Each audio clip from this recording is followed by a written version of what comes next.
नमस्कार, एच1 प्राइम के इस खास शो में आपका स्वागत है। मैं हूं आपके साथ वरुण गोयल। दिल्ली में वीकेंड लॉकडाउन, लगातार बढ़ते मामले और वीकेंड लॉकडाउन के बाद सवाल ये कि आगे क्या होगा, क्योंकि सरकारें कहती हैं वो लॉकडाउन नहीं लगाना चाहती, लेकिन हालात ऐसे हैं कि उन्हें मजबूर होना पड़ता है क्योंकि मामले बढ़ रहे हैं, अस्पतालों में जगह नहीं है, लोग परेशान हो रहे हैं और हालात जो हैं वो ख़राब नज़र आ रहे हैं। ऐसे में बड़ा सवाल ये है कि लॉकडाउन से क्या कोरोना में ये जो हालात हैं वो रुक जाएंगे या सिर्फ वीकेंड लॉकडाउन ही काफ़ी है या कुछ और भी करना होगा। दो खास मेहमान हमारे साथ जुड़ गए। संजीव कौशिक जुड़ गए हैं, वरिष्ठ पत्रकार हैं, विश्लेषक हैं, आपका स्वागत है। हमारे साथ विपिन आहूजा जी हैं, president Delhi state confederation of all India traders से। सर, आपका भी स्वागत है। विपिन जी, वीकेंड लॉकडाउन लग रहा है, व्यापार जिस तरह से पीछे रहा और अब वीकेंड लॉकडाउन कहीं ना कहीं आहट दे रहा है कि आगे क्या कुछ होगा। आपका संगठन क्या कुछ मानता है? देखिए, इस समय जो व्यापारी वर्ग है वो बहुत कठिन परिस्थितियों से गुजर रहा है।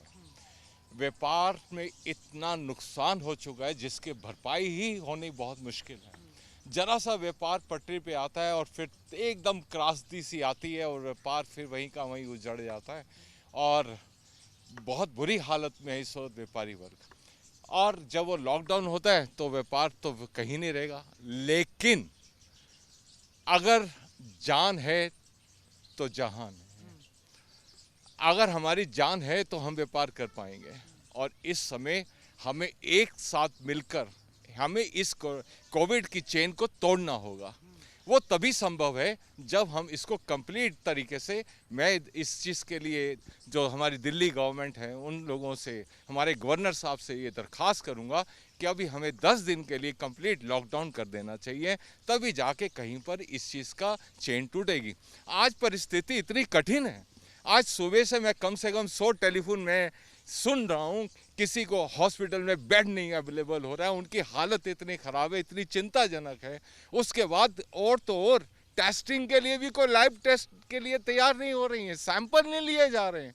तो इतनी घोर परिस्थिति के अंदर हम सबको मिलकर, हमारा कर्तव्य है कि हम सभी मिलकर इसका पालन करें और अपने आप को बचाएं। जब हम स्वयं को अपने आप बचाएंगे तो सारे अपने आप सुरक्षित महसूस करेंगे। कौशिक साहब, वीकेंड लॉकडाउन तक हम आ गए हैं, कोई विकल्प नहीं बचा सरकार के पास, अब करें क्या? 2020 में पहली बार जब ये कोविड हम लोग के सामने आया था, हम लोग फेस कर रहे थे, हमारे पास कोई विकल्प नहीं था। पता नहीं था कि इसके लक्षण क्या होंगे, आने वाले दिनों में इसका इलाज क्या होगा, वैक्सीनेशन की व्यवस्था क्या होगी, कितने दिनों में हम कंट्रोल कर पाएंगे। 2020 से 21 के बीच में जो हमने सफ़र तय किया है, क्या इसी दिन को देखने के लिए दोबारा हमने सफ़र तय किया है? क्या इंतजाम किया आपने? आपदा को अवसर में बनाने वाले प्रधानमंत्री जी बताएंगे कि पिछले 1 सालों में उन्होंने कितने व्यवस्था कर दी, कितने वेंटिलेटर बना दिया, कितने अस्पतालों का निर्माण किया जो लगातार कंटिन्यू होना चाहिए था। देश के मुख्यमंत्री, अभी दिल्ली की बात हम कर रहे हैं, ये निरीह व्यापारी वर्ग, निरीह जो काम करने वाले लोग हैं, उनके पेट पे लात मारने के अलावा कोई विकल्प बचता है क्या? क्या कर लेंगे आप 2 दिनों में साहब? 2 दिनों में आप क्या कर लेंगे? रोजाना सुबह से लेकर शाम तक अर्थव्यवस्था की जिस तरह से ऐसी की तैसी बनी पड़ी है, क्या कर लेंगे? एक बहाना है, ये कुछ नहीं होने जाने को है। देश के प्रधानमंत्री, 2 दिन से कुछ नहीं होगा, कुछ नहीं होने जाने को है साहब। देश के प्रधानमंत्री ने क्या कहा रात्रि लॉकडाउन के बारे में, आपको याद है? उन्होंने कहा कि बहुत सारे लोग मजाक उड़ाते हैं इस चीज़ का और पूछते हैं कि इससे क्या होने जाने को है, और उत्तर में वो बताते हैं बहुत सारे शहरों में ऐसा हो रहा है, इसलिए हम भी ऐसा करते हैं। इससे मानसिक रूप से आपके ऊपर एक प्रेशर बनता है कि नहीं, इस चेन को तोड़ना है, होना जाना कुछ नहीं है। नहीं तो अगर दिल्ली में ये दशा हो गई, दिल्ली में हालात हो गए हैं, तो आगे होगा क्या? क्या फिर हम बड़े लॉकडाउन की ओर बढ़ रहे हैं? क्या यही मैं कह रहा हूँ कि क्या इंतजामात किए हैं? ये आहट एक दिन में ऐसी हुई है क्या? पिछली बार हमारे पास ये कहने के लिए था कि हमारे पास कोई आहट नहीं थी, हमने तैयारी नहीं कर रखी थी। आज क्या सरकारों ने तैयारी कर रखी है? ये दोहरी मार इस तरह से व्यवसायी वर्ग क्यों भुगते? आज जिन लोगों को, इन्हीं व्यवसायी वर्गों की स्थिति मैं बता रहा हूं, जो यहाँ पे काम करने वाले या फैक्ट्री चलाने वाले लोग हैं, इन लोगों ने जिन मजदूरों को गांव ट्रक भेज के उनको दोबारा वापस भरोसे में लेकर के वापस लाए थे, आज पुनः उनको वापस जाने को मजबूर कर रहे हैं। ये सरकार की ऐसी कौन सी नीति थी? कहाँ थी सरकार? सरकार को पता नहीं था कि दूसरी वेव आने वाली है और सब कुछ तहस नहस होने वाला है। दिन भर आप लाखों लोगों के बीच में जाएंगे, बिना मास्क के जाएंगे और कहेंगे कि ये जो करोड़ों लाखों की भीड़ दिखाई दे रही है, ये इन लोगों का प्यार है, हमारे लिए आ रहे हैं, और रात में आके टीवी पे कहेंगे कि 2 गज की दूरी और मास्क है जरूरी। एक बात बताइए विपिन जी, लेकिन सरकार की जो जिम्मेदारी है, सब सवाल उठा रहे हैं, क्या पब्लिक ने भी वो जो कोविड वाला व्यवहार था वो छोड़ दिया था और उसका जिम्मेदार कौन? देखिए, मैं जहाँ तक समझता हूँ, मैं बहुत सी बातों से कौशिक जी से सहमत हूँ, और उसके अंदर देखा जाए तो ये प्रशासन की कहीं ना कहीं कोताही भी है, और उसकी जब कोताही होती है, जब ढील दी जाती है, तो नेचुरली कोई भी बहुत से लोग हैं हमारा एजुकेशन अगर हम बात करें तो बहुत से लोग अनएजुकेटेड हैं जो उसका पालन नहीं करते। वो कभी तभी करते हैं जब उसकी बड़े अच्छे से एक कठोर रूप के अंदर उसको सामने कि ये आपने इसका पालन करना है। जब वो सबकी कोताही बरती गई तो वो अल्टीमेटली वो जाके यही हुआ कि वो लापरवाही ने इस कोरोना के भयंकर इस पोजीशन को ला के खड़ा कर दिया। देखिए साहब, आज हम इस वक्त हमें एक निचोड़ पे पहुंचना है। अगर हम ये देखें तो बहुत से राज्यों में, महाराष्ट्र ले लीजिए एग्जाम्पल के तौर पे, महाराष्ट्र ने हर तरीके से पहले हर विकल्प करके देख लिए। अल्टीमेटली क्या हुआ? अल्टीमेटली उसको लॉकडाउन पे जाना पड़ा। ये चेन तोड़ना इतना ज़रूरी है, इसके अलावा हमारे पास कोई रास्ता नहीं है। मैं मानता हूँ, मैं बहुत से हो सकता है व्यापारी वर्ग जो मेरे साथ इस बात पे सहमत ना हो, क्योंकि नुकसान इतना हो गया है। उनके सामने ये कि हमें मदद कौन करेगा? क्या आने वाले सरकार ने पीछे हमें मदद दी, आने वाले समय में हमें मदद देंगे? इस समय तो बड़ी भयंकर त्रासदी, लेकिन एक ही बात आती है कि पहले जान बचाई जाए, उसके बाद देखी जाए। तो मैं यही बार बार ये कहूँगा कि सरकार को एक बात तो ज़रूर है कि जिस तरीके से अभी इसका कोरोना का, इसका कोविड का जो अभी तक वो कहीं गया नहीं, भागा नहीं, हम लोगों ने उनके इंतज़ाम में ढील क्यों बरती? हम लोगों ने उस तरीके की लापरवाही क्यों बरती? इस चीज़ के लिए बहुत रोष है, बहुत ज़्यादा रोष है। आज उसके बाद अगर हम बात करें उन लोगों की जिनके पास अपना एम्प्लॉयमेंट नहीं है, वो कहाँ से रोजी रोटी की व्यवस्था कहाँ से करेंगे साहब? कहाँ से करेंगे? इतना भयंकर पोजीशन, जिस तरीके से जहाँ से मजदूरों को किस तरीके से लाया गया, आज वही पोजीशन बन गई है। सब कुछ ठप, सब कुछ लोगों के अंदर इतनी एक बेचैनी सी आ गई है कि लगता है कि वो कहीं ऐसा ना हो कि उसके डर के मारे रात को ही ख़त्म हो जाए। ये मैं कुछ जिम वालों से बात कर रहा था। उन्होंने कहा कि पिछले लॉकडाउन में हमारे जिम बर्बाद हो गए, हमारे जिम ख़त्म हो गए। कुछ ऐसे थे जो हिम्मत करके वापस इसको शुरू कर पाए, आज वो फिर बंद हो गए हैं। उन्हें समझ नहीं आ रहा होगा क्या ऐसा। मतलब आप ढूंढते जाइए तो वर्गों की कमी नहीं है, लेकिन फिर बात होती है कैलकुलेटिव रिस्पॉन्सिबिलिटी की। तो क्या वो सबकी जिम्मेदारी थी, सरकार या सरकारें या फिर लोग? बिल्कुल नहीं। मैं लगातार शुरुआती दौर से लेकर अभी तक मैं इस बात पर रिजिड हूँ कि इसमें जनता की कोई गलती नहीं है।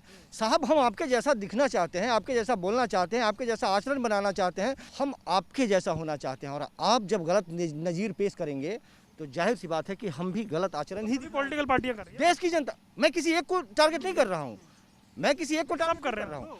तो यही मैं कह रहा हूँ कि देश के शीर्ष स्तर पर बैठे लोग यदि सही आचरण का मुजाहरा पेश नहीं करेंगे, जाहिर सी बात है कि जनता वही करेगी। जनता ने देख लिया है कि किस तरह से आपने ढिलाई बरती है, और आपने 2 कदम ढिलाई बरती, जनता ने 4 कदम ढिलाई बरत दी। अभी ये जो हालात बने हुए हैं, जब कोई सरकार कहती है कि हम लॉकडाउन नहीं लगाना चाहते, हम नहीं चाहते, लेकिन क्या करें, हालात ऐसे हैं, इस वाक्य का मतलब क्या है? सरकार से क्या हम सवाल करना बंद कर दें कि आपने पिछले 1 साल में जो समय मिला, वक्त मिला, उसमें आपने तैयारी क्या की? आपको पता नहीं था? आपको यदि पता नहीं था, आपने अनुमान नहीं लगाया, तो आप फेल्योर हैं, आप अक्षम हैं शासन चलाने में। आप यदि अंदाज़ा नहीं लगा पाए कि दूसरे वेव में इस तरह की परेशानियों का सामना करना पड़ेगा, लोग पहले से ही सड़कों पे हैं, उनके घर में अन्न नहीं है, पैसे नहीं है जेब में। लगातार यदि कोई आदमी कह रहा है, विपक्षी पार्टियां यदि लगातार कहती चली आई कि जो लिक्विडिटी की बात करती चली कि मार्केट में पैसे नहीं है, पैसे चाहिए, पैसे चाहिए, पैसे चलेंगे, चेन बनेगा, उसके बाद में कमाई की साधन बनेगी, और उसके बाद में पुनः अर्थव्यवस्था पटरी पर आएगी। किसी ने बात नहीं मानी, सारे लोग मजाक बना के उसका रख दिए। हम सवाल सिर्फ ये कह रहे हैं कि जो लोग खाली पेट से हैं, आज बताइए कि यदि लॉकडाउन की स्थिति जो आ गई है, ये साहब बिल्कुल सही कह रहे हैं कि ये 2 दिन से फर्क नहीं पड़ता है। हम भले व्यवसायी वर्ग का प्रतिनिधित्व करते हैं, लेकिन हमें ये कहने में कोई गुरेज नहीं है कि एक बार संपूर्ण लॉकडाउन लगाया जाए। आप कल्पना कीजिए कि यदि एक व्यवसायी यदि ये कह रहा है तो किस समझ के साथ और किस तरह की डर है ना सर, क्या करें, हालात ऐसे हैं, घर जाते हुए डर लगता है। मैं आपके चैनल से एक बात करना चाहता हूँ। जिस समय जब पहला लॉकडाउन, जब सबसे पहले कोविड जब आया, उस समय जब लॉकडाउन हुआ, उस वक्त हमारी जो संस्था है, जो हमारी 8 करोड़ व्यापारियों को रिप्रेजेंट करती है, 40,000 एसोसिएशन को रिप्रेजेंट करती है, हमने इस सरकार का पूरा साथ दिया। लगातार हमारी जूम पे मीटिंग होते हुए हमने एसेंशियल कमोडिटीज़ को पूरे भारतवर्ष में कि कहीं डिस्टर्ब ना हो, हमने उनका साथ दिया। साथ देने के बाद हमने अपेक्षा की कि हमें व्यापारी वर्ग को कुछ राहत मिलेगी, गवर्नमेंट हमारे लिए कुछ करेगी, कुछ पैकेज हमारे लिए कुछ लेके आएगी, लेकिन हम एकदम इतने हैरान और इतने परेशान कि हम जितनी राहत की जो अपेक्षा कर रहे थे वो कहीं पर भी पूरी नहीं हुई। 20 लाख करोड़ कहाँ गए? पूछिए इनसे कि कहाँ गए। उसमें पूछ ही रहा हूँ सर, पूछने के लिए तो बुलाया है। कितना मिला और उसका क्या फायदा मिला? ये केवल और केवल ख्याली पुलाव, जिसे आप पत्रकारिता की भाषा में सफ़ेद हाथी कहते हैं, वो सफ़ेद हाथी था जिसे आप ज़मीन पे नहीं ढूंढ पाएंगे। पूछिए इनसे कि कहाँ गया वो पैसा, उससे कितना मिला व्यापारियों को, कितना लाभ मिला, ये पूछिए। मुझे बताइए क्या व्यापार धीरे धीरे पटरी पर आने लगा था, हिम्मत बनने लगी थी? यकीनन जब ये नवंबर के अंदर ये तीसरी लहर सी आई थी, उस समय मैं समझता हूँ व्यापार तकरीबन 35-40% तक आ गया था, और अभी भी वो पोजीशन अभी वो नहीं संभली थी, लेकिन लगता था कि अब संभल जाएगी। लेकिन उसके लिए सभी को अपना एक कठिन परिश्रम करके उस पोजीशन पे आना था। लेकिन वो अभी हमें नहीं लगा कि यार इतनी भयानक पोजीशन हो जाएगी, और ये भयानकता इतनी ज़्यादा लग रही है कि लगता है ये सचमुच में ये बहुत बड़ी विपदा आने वाली है। और मैं सरकार से ये अपेक्षा करता हूँ, ये अपील करता हूँ कि जिस व्यापारी वर्ग ने साथ दिया उसके लिए अभी से आप बोलें कि व्यापारी वर्ग जैसे पहले हमारे साथ था उसी तरीके से हम वायदा करते हैं, हम आपके साथ दिन रात एक करें, आपके साथ करेंगे, लेकिन हमें इतना तो बता दो कि हाँ, हम आपके लिए कुछ ना कुछ राहत का हम इंतजाम करेंगे। क्या चाहते हैं सरकार? सर अभी आपको क्या पता, अभी हम कोरोना की बात कर रहे हैं, अभी हम इससे जूझ रहे हैं, और उसके बाद कभी हम जीएसटी की प्रॉब्लम से जूझ रहे हैं। जीएसटी लाया गया कि बड़ा फ्रेंडली उसके अंदर चलेगा, लेकिन इतनी अमेंडमेंट्स हो गई, 5 साल के अंदर 950 अमेंडमेंट्स हुई हैं। उस अमेंडमेंट्स के अंदर वो कोई व्यापार कर ही नहीं सकता। उनको इतनी ज़्यादा एक ताकत दे दी गई है कि वो असेसिंग ऑफिसर कुछ भी कर सकता है। अगर जरा सी कहीं पर भी उसे कमी दिखी, वो उसके बैंक अटैच करके वो उसके वहाँ से सारा वो अपना वो टैक्स ले सकता है, और यहाँ तक कि उसको एक प्रोसिक्यूशन उसको कहीं पर अथॉरिटी से। ये तो बीच में सरकार या सरकारें, चाहे राज्य हो केंद्र हो, तो कह रहे थे कि जो व्यापारी है वो हरास ना हो, इसके लिए हम पूरी कोशिश कर रहे हैं। सर ये कहा जा रहा है, आप समझते हैं कि मैं इस पे क्या बोलूं। जिसने भी बोलना है वो नेता तो वायदा ही करते हैं ना, लेकिन हुआ क्या? कुछ भी नहीं। किसी आम से भी पूछे तो वो बता देगा कि हुआ क्या, कुछ भी नहीं। डॉक्टर नहीं मिल रहे हैं, ऑक्सीजन नहीं मिल रही, बेड नहीं मिल रहे हैं, और जब केस इतने आ रहे हैं कि दिल्ली में संक्रमण 20% को पार कर जाए, यानी हर 4 में एक आदमी पॉजिटिव निकलने लगे, तो विकल्प क्या बचा फिर? वही है, पूरा विश्व हमारे तरफ बड़े उम्मीद के साथ देख रहा है, विश्व गुरु बनने जा रहे हैं, हमने कोविड पे फतह पा ली, ऐसे कहने वाले लोगों पर एक तरह से तमाचा है। ये कुछ नहीं हुआ साहब, सब कुछ ज्यों का त्यों है। आपने इतनी मिट्टी पलीत कर दी, हॉस्पिटलों की स्थिति ख़राब कर दी आपने। जो कम से कम आपने पुराने कोविड के समय में जो इंतजामात किए थे उसे कंटिन्यू तो रखते आप। ऐसी क्या परिस्थिति आ गई कि उन हॉस्पिटलों को आपने छोड़ दिया, उस पर कोई कार्रवाई नहीं की, आगे उसे कंटिन्यू नहीं रखा आपने वेंटिलेटर की बात तो लंबी चौड़ी कर दी, कितने वेंटिलेटर का निर्माण किया, कितना आप दिल्ली में पहुंचाया, और अलग अलग। एक चीज़ और मैं बता दूं आपको, ये कह सकते हैं कि महाराष्ट्र की बात है, यदि वहाँ पे अपनी शासन नहीं है या बीजेपी की गवर्नमेंट नहीं है, तो उसके पे कई जगहों पे मैं देख रहा हूँ कि महाराष्ट्र को कभी टारगेट करने की बात होती है। बात तो फिर छत्तीसगढ़ की भी हो रही है, वो तो हर जगह की हो रही है। तो सही जाहलियत का नमूना हम बता रहे हैं। हरिद्वार में क्या हुआ, आप ही लोगों ने पूछा ना कि आप इतने लोगों को निमंत्रण दे दिया, यहाँ स्थिति क्या होगी, और जब तुलना किया गया और बताया गया कि जब मरकजी जमाती से जब तुलना की गई, इसको धार्मिक रंग दें हम, लेकिन नहीं, मैं तो उस पॉइंट पर आ रहा हूँ कि इस लॉकडाउन से नुकसान कितना होने जा रहा है, और अगर ये लॉकडाउन लगा तो आगे भविष्य क्या होगा व्यापारी का, उसके पास काम करने वाली लेबर का, वो स्टेक होल्डर जो जुड़े हुए हैं उनका। हालांकि हालात भी ऐसे हैं कि बाजार खुले रखना भी जोखिम है, तो फिर होगा क्या? सर यही सोच के अगर आप ये देखें ना, तो इस वक्त कई लोगों को तो हार्ट फेल हो रहे हैं, और परिस्थिति यही है कि इधर कोविड और उधर इतनी टेंशन के साथ उनका कोई बीपी हाई में बैठा है, कोई कैसे है, और एक मैं कहता हूँ कोविड से जूझने के बाद कहीं तो गवर्नमेंट को समझ आए। यहाँ पर कभी व्यवसायी को हाउस टैक्स के मामले में उसको सीलिंग के नोटिस आ रहे हैं, किसी को कन्वर्शन के उसके ऊपर आ रहे हैं, इतने आ रहे हैं। अरे कौन सी सरकार है जो व्यापारियों के साथ उसके अंदर के दर्द को महसूस कर रही है? अगर आज व्यापार ही नहीं होगा, उसके साथ व्यापार के साथ उसका पूरा घर, उसका परिवार, उसके साथ उसके वहाँ पर प्रतिष्ठान में काम करने वाले एम्प्लॉइज़, उनका परिवार, उनको जब रोजी रोटी नहीं मिलेगी तो क्या होगा? ये आप सोच समझिए कि लगता है कि ऐसे करेंगे तो पता नहीं कितने लोग। विपिन जी, अब जो परिस्थिति बनी हुई है, मौजूदा परिस्थिति बनी हुई है, उसमें होना क्या चाहिए? देखिए, आप कह रहे हैं कि एक और लॉकडाउन की ज़रूरत है, हालात इतने बेकाबू हो गए हैं, लेकिन दूसरी ओर बता रहे हैं कि फिर तकलीफ भी है, तो होगा क्या? सर, इसके अलावा यही बात है कि होगा क्या, ये होगा क्या, उसमें तो हमें आगे का तो नहीं, भविष्य तो नहीं मालूम। लेकिन आज के उस पोजीशन के अंदर अगर हमें देखें तो हमें आज की परिस्थिति के हिसाब से निर्णय लेना पड़ेगा। और हम जानते हैं कि हालात हमारे लिए बदतर हैं, लेकिन सबसे पहले यही आता है कि भाई जान है तो कुछ आगे होगा। तो वो एक मजबूरी है, एक बड़ी कठिन परिस्थिति में लिया हुआ ये वाला विकल्प है, क्योंकि इसके अलावा कोई चारा नहीं दिख रहा। क्योंकि लोग उसको किस तरीके से, उसको कोई भी नासमझी किसी की जान का नासूर बन जाएगी। तो ये हमारे पास इस समय और कोई विकल्प नहीं है। हाँ, अगर आज सरकार आज ये दिखाए, क्योंकि बहुत सी बातें मेरे जो हमारे कौशिक साहब बता रहे हैं, बहुत सी बातें सही है ना, तो बहुत सी बातें हैं जिसकी बिल्कुल समझ से बाहर है। लेकिन बार बार मैं ये कहूँगा कि व्यापारी ही है जो इस इकोनॉमी की रीढ़ की हड्डी है, जो टैक्स देता है। और उसके लिए अगर आज सचमुच में अगर आज सरकार हमारा साथ देगी तो हमारे पूरे के पूरे जिस तरीके से हम काम कर रहे हैं आपके लिए, हम उसको और बढ़ चढ़ कर करेंगे और सब इकट्ठे होकर हम डेफिनेटली इस त्रासदी को, इस विपदा से हम बचने का प्रयत्न करेंगे। भाई कौशिक साहब, अब वो भी मान रहे हैं कि परिस्थिति ऐसी है, करा क्या जाए? नहीं, परिस्थितियाँ तो सचमुच में बेहतर नहीं है, बहुत ज़्यादा भयावह है और इस परिस्थिति को झेलना ही है, हमारे पास दूसरा कोई विकल्प नहीं है। जब हमें कोई बात समझ में नहीं आती है तो सरकार जो कहती है हम अपनी बात वहीं पे समाप्त करते हैं, उसकी बात मान लेते हैं। आज भी लोग मानेंगे ये बात। सच बात यह है कि रेहड़ी पटरी वाले लोगों की बात हो या फैक्ट्री चलाने वाले लोगों की बात हो, सबों की स्थिति कमोबेश एक जैसे है। जब रेहड़ी पटरी वाले लोगों के पास ग्राहक आने शुरू हो गए थे, अभी हम देख रहे थे सीपी में, हम 2 दिन पहले गए थे, वहाँ धीरे धीरे लोग आना शुरू कर दिए थे। आज की स्थिति ये है कि वहाँ भी अब लोग ही नहीं पहुँच रहे, सन्नाटा है। तो निश्चित तौर पे अब वो क्या करेगा, वो आदमी वो कहाँ जाएगा? तो जब इस तरह से लॉकडाउन बनेगा और बढ़ेगा, जाहिर सी बात है स्थितियाँ और ख़राब होने वाली हैं।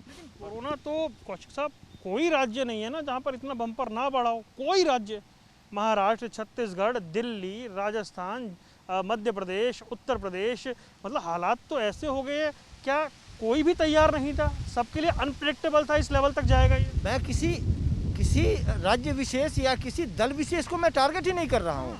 मैं सिर्फ ये कह रहा हूँ कि हुक्मरानों ने जो 20 और 21 के बीच में जो तैयारियां जारी रखनी थी, उसके प्रति उन्होंने उदासीनता दिखाई है, जिसका नतीजा और खामियाजा आम आदमी भुगत रहा और आगे भी भुगतेगा।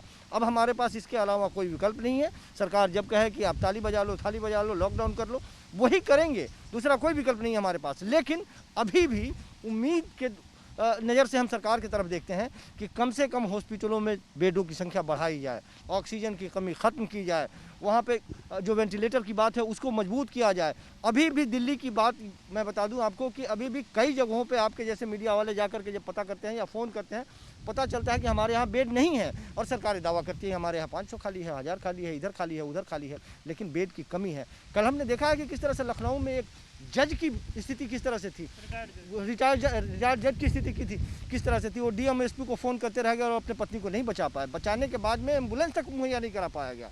अभी बिहार की बात मैं बता दूं, बांका से पीएमसीएच में एक आदमी को भर्ती कराया गया, शाम तक उसकी मौत हो गई। जब डेड बॉडी को दिया गया, पत्नी गई जब दाह संस्कार करने, तो उसे लगा अजीब सा कि ये मेरा आदमी नहीं लगता है, इसका बॉडी का हाइट देख करके। पता चला बाद में उसको जब प्लास्टिक खोल के देखा गया किसी और की डेड बॉडी थी उसमें। ये अफरा तफरी का माहौल है। मतलब ये कि जिस मात्रा में लोगों की मौत हो रही है, जो भयावह स्थिति है, सरकारों ने पहले अंदाज़ा नहीं लगाया था। किसी एक पार्टी की मैं बात नहीं कर रहा हूँ, सारे सरकारों ने इसके प्रति उदासीनता दिखाई है, जिसकी वजह से आम जनजीवन इस तरह से हड़कंप मचा हुआ है और सारे लोगों के जीवन के के लाले पड़े हैं। लॉकडाउन जो है ये इसकी जिम्मेदार सरकार है या जनता भी है? नहीं, आप यदि मजबूत हो तो पिछली बार क्या जनता ने सरकारों की बात नहीं मानी क्या? आप कैसे आप ये कह सकते हैं कि सरकारों के साथ जनता ने सहयोग नहीं किया? आज भी वो सहयोग कर रही है। आज भी यदि आप कल शनिवार और रविवार दिल्ली में बंद आपने कर दिया है, देखिए कौन निकलता है। नहीं निकलेंगे लोग। आपने ईमानदारी से पहल नहीं की साहब, इसको जड़ तक मिटाने का प्रयास नहीं किया आपने। आप आधा अधूरा अपना काम करके निकल लिए, नतीजा जनता को भुगतना। यही वजह नहीं? देखिए साहब, मैं तो वजह तो जो बता रहे हैं वजह तो बिल्कुल वाजिब है, और मैं इस समय ये वाली बात ज़रूर करूँगा कि इस समय की परिस्थिति को देखते हुए हम सबको एकजुट होके एक कि हमारे लिए क्या ज़रूरी है उस पर निर्णय लेके उसके ऊपर हमें एक दूसरे को सहयोग करके चलना पड़ेगा, क्योंकि ये पोजीशन इतनी नाजुक है। अभी कौशिक जी ने जो सब बताया बिल्कुल सही है, लेकिन उससे भी भयानक तो अभी मेरे पास थोड़ी देर पहले कॉल आई साहब। वो कॉल, जिसकी कॉल आई है वो बहुत बड़े हज़ारों करोड़ का मालिक है। अभी पता लगा कि उसको उनकी सिस्टर इन लॉ को पोजीशन ख़राब हो गई और किसी भी हॉस्पिटल के अंदर बेड अवेलेबल नहीं हो रहा। अगर आज उन करोड़पति की ये हालत हो रही है तो साधारण एक इंसान की हालत क्या हो रही होगी, ये सोच के डर लग रहा है कि होगा क्या। अब ये अगर कहीं पर हम बात करें कि कोई खोल दें कुछ रहने दें, उससे क्या होगा कि जैसे एक साप्ताहिक बाज़ार है वो खुल गया तो उसके अंदर एकदम भीड़ आ जाती है, और वो भीड़ निकलती है कहाँ से? घरों से, जिनके सर्वेंट्स होंगे, जिनके जो निम्न वर्ग होगा, मध्यम वर्ग होगा, वो अल्टीमेटली वहाँ से जाके संक्रमित होकर दूसरों को भी कर देंगे। तो ये सारी चीज़ों को, हालांकि मुझे है कि वो बेचारे रोजी रोटी कहाँ से करेंगे, लेकिन मजबूरी है। तो हमें सबको मिलकर इस समय एक दूसरे पे दोषारोपण ना करके सबसे पहले इस परिस्थिति के अंदर अपने आगे क्या करना है उसके लिए निर्णय लेना होगा। आरोप प्रत्यारोप का वक्त नहीं है, कैलकुलेटिव एफर्ट करने की जरूरत है। बिल्कुल, मैं भी ईमानदारी के साथ कहूँगा कि जब आप गले के अंदर में फंस जाते हैं, जब आपके गला फंस जाता है, तो इस समय आरोप प्रत्यारोप से बेहतर है कि रास्ते क्या हैं उसके बारे में सोचें। सरकारें संजीदा होकर काम करें। निश्चित तौर पर देश की जनता ने पहले भी साथ दिया है और आगे भी साथ देगी। ईमानदारी पूर्वक सरकारें अपना नीति बनाएं, योजना बनाएं, जनता उनके साथ है। और जान माल की रक्षा करना है, जान माल का डर किसको नहीं है साहब? जैसे सरकारें कहेंगी, पहले भी किया है, आज भी करेंगे वो। तो कुल मिलाकर देखिए, बात यह है कि जान माल की रक्षा हर कोई करना चाहता है, सरकार के साथ सहयोग हर कोई करना चाहता है, लेकिन व्यवस्था ऐसी होनी चाहिए कि बीमार होने पर इलाज मिल सके। लॉकडाउन इलाज नहीं है, लेकिन मजबूरी है, क्योंकि मौजूदा हालात ऐसे हो गए हैं। कैमरामैन आदित्य पांडे के साथ वरुण गोयल, MH1 प्राइम, दिल्ली।